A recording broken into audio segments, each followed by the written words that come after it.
Hi everyone and welcome at the Startup Day here at the DIF, the online festival of ideas that asks the question, what if we could redesign everything? Today at the Startup Day, we will devote this day towards showcasing startups and their role in disrupting the market and enabling a shift towards a circular economy. You might have already become familiar with this startup, Anything Connected.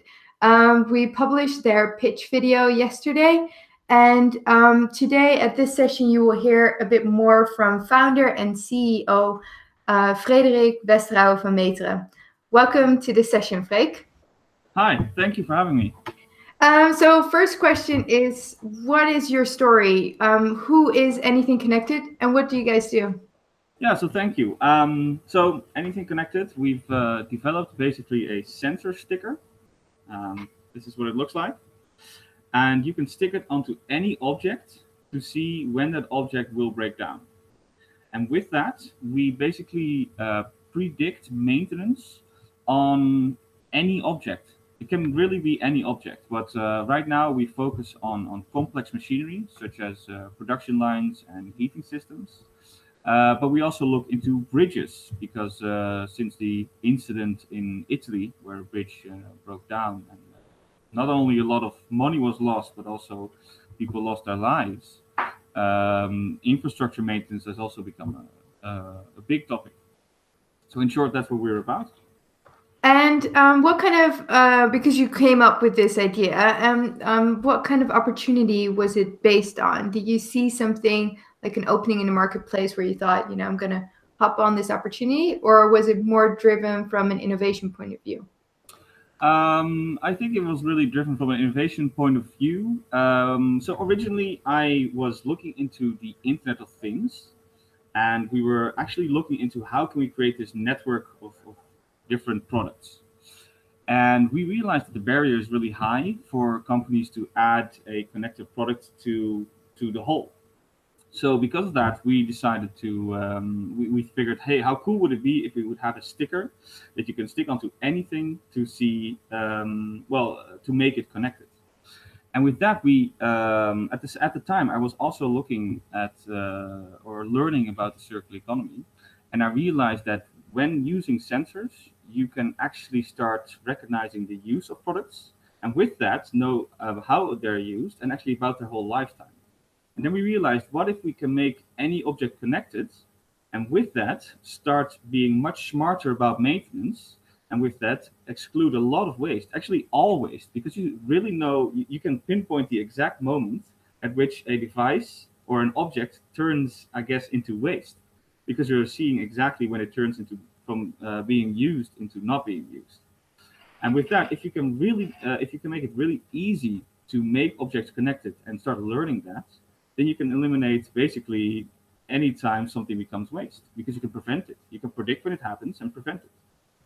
But I'm sure that you need more complex technology to truly investigate when a product will end his use phase. So can you really do that with a sticker, or do you need something in the machinery or equipment?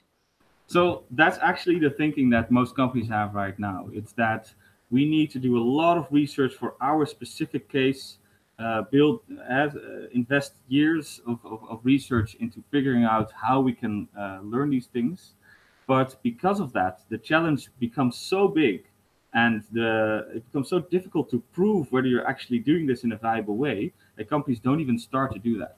So that's why we figured, if we make a kind of universal option that can work on any object, and with our sticker, we measure 5 different things: movement, orientation, vibration, temperature, and electricity, meaning that we can figure something out on any object. With that, and also it being a sticker, you can just start playing around. I mean, we really designed it to look like almost like a piece of soap or a piece of candy, so that you really want to play with it and just start working with it.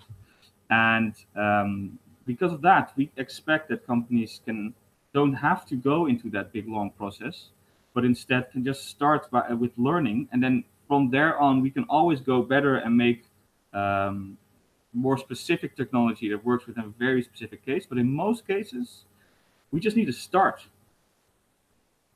So is that also what most companies are most excited of when they hear about anything connected, or is there something else in this design and innovation that makes people very excited to hop on board on the anything connected train? So one thing that is indeed very exciting to companies is that it's just a sticker. It's such a low barrier, and most people are used to more what do you call it, complex looking things like chips and motherboards. So when it looks like this, that's definitely something that's exciting them. But something that we did not expect at first is that a lot of companies actually want to learn a lot about becoming smarter at maintenance. So at first we were thinking, okay, we need to offer them the whole process. We gather some data for them. We also make sure that they understand what that data means so that they can be smarter about what is waste and what isn't. And then we realized slowly that companies are really eager to learn this and actually are hiring people left and right to understand what that data means to them. So, one of our biggest surprises was that we do not need to analyze our own data. Instead, we just gather data with our sensor sticker and we act as a data supplier. We basically send the data to the database of the client and they do the analysis themselves. And that's a big surprise to us because it also makes it easier for us to start on any object. And from their point of view, they have all the control over the data. It's actually also their data, and they can make decisions themselves. And that's really what's making companies excited. It's that they have this control over their objects with data that they didn't have before. Okay, so now companies have more data about the products and their machinery and their equipment. But before you said something about that you could eliminate all waste through this sticker. Mm-hmm. Let's unpack that a little bit. How can you eliminate waste through a sticker? So right now, as you might have seen, it's a slightly bigger object. It's not as thin as the stickers that we know that are currently on, I don't know, that you stick on a door, for example. But the reason for that is because the technology at this point is in such a state that we can focus already on the bigger types of projects. So, for example, complex machineries and the bridges that we focus on right now. In the future, as this technology becomes smaller and cheaper, it might also go to smaller appliances, maybe a washing machine and a coffee machine. That's already possible with our product. But as the smaller and cheaper becomes, you can actually it becomes even easier to put it on there. And then when it becomes smaller than that, you can also put it on a toothbrush or maybe a single banana instead of the full box. Something that I mentioned in the video that you can actually see below. Um, so these, I think that march of technology is going to make it easier to put it on smaller products and to make us become better at eliminating waste. For now, we focus on the larger cases where there's a lot of money. So there's literally millions of euros lost when something breaks down, because those are really high priority right now. But people often ask me, why should everything be connected? Why should a toothbrush be connected? Why should my curtains be connected? But in essence, every product at one point will need maintenance. So there's a big opportunity there to actually add value with sensors to any object by making it connected. And that's not going to happen when you have a connected toothbrush that is going to be, I don't know, 100, 200, 300 euros.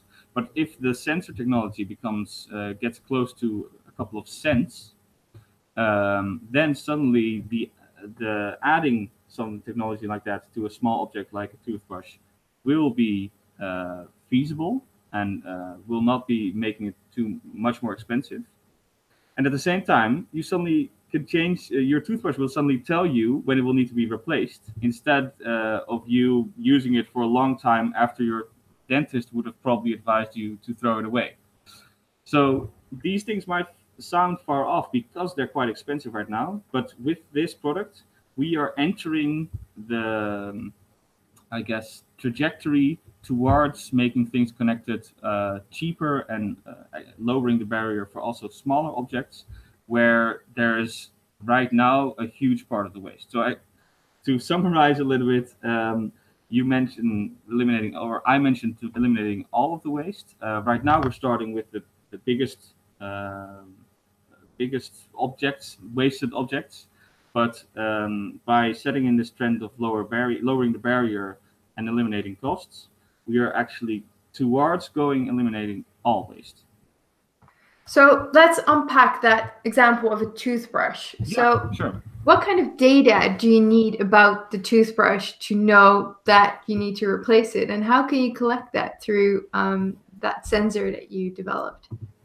So right now, I do have to make clear we are not focusing on toothbrushes. We are definitely focusing on large objects such as for example, a convenience belt, and then in a factory, or a baggage drop-off belt. It's also a good, actually a better, larger example of that. Those are the kind of devices that we focus on right now, because they're again, the costs are higher when they break down. But in the case of a toothbrush, you would want to look at, I guess, how it's being used. So one thing you can do is check the status of the toothbrush at a certain point, and start measuring how many times somebody brushes their teeth, and then check the status again after a while, what the status of that toothbrush. And if you can then find the difference, and it's going to be probably, I'm guessing, hairs that are bended to the side. If you can quantify that at that point, then from that point onwards, you can actually track, okay, I've brushed my teeth this many times, so the hairs must have bent this far. And you can start learning that, because that's different for every person using a toothbrush. So I'm guessing that you would have to learn that for people individually. But all that takes is a sensor that measures how often you're using the toothbrush, and maybe with vibrations, how strong you're using your toothbrush. But how vigorously you're brushing your teeth every day. Yeah. Exactly. So is it about the patterns that change? So you measure it at the first use, and then you see the patterns change over time. Is that kind of how it works? Yeah. So this is a good example of the basic way of how we can start predicting maintenance. And because we're quite universal, we focus on objects that are right now in between research areas. So there might be a very high interest in a certain object and in preventing maintenance there. And there's going to be niche sensors that are going to be designed specifically for that object. But then maybe an object that's slightly related to that, you're not going to do a whole another research project into that. So instead, you kind of want to change around. So with our sticker, you would just take it off and then put it onto something else really quickly and learn through that. Yeah, so I guess that's a little bit of a summary. So for you guys, what is the next step in getting this to the next stage? So where are you now? Are you currently working with some companies? Mm-hmm. And what are the next steps to really reach a place where you want to be in the next few years? So we eventually want to make sure that any object can be measured with using sensors. We really want to lower the barrier to add sensors to any object. Right now, we are operational on heating pumps.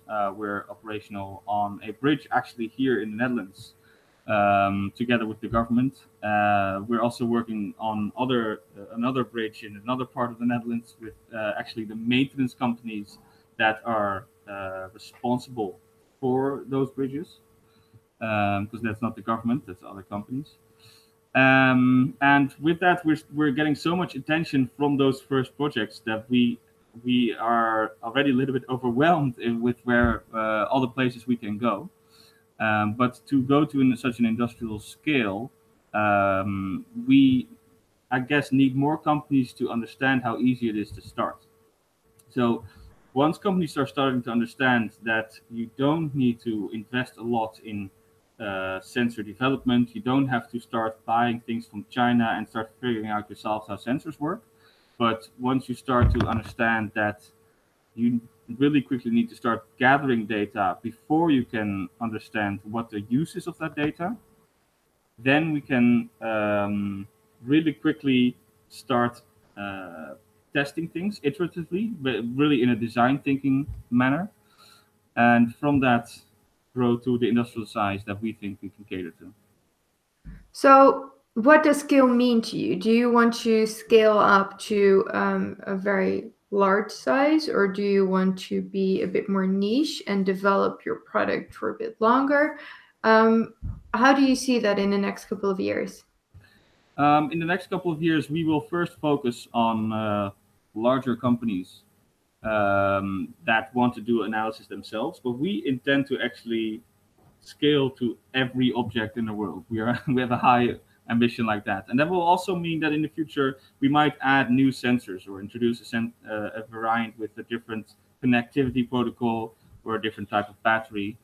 And maybe we might even do some automated analysis of the data. So something we mentioned before is looking into the use of a product. And so you check the status, and then you check how much it's used, and then you check the status again.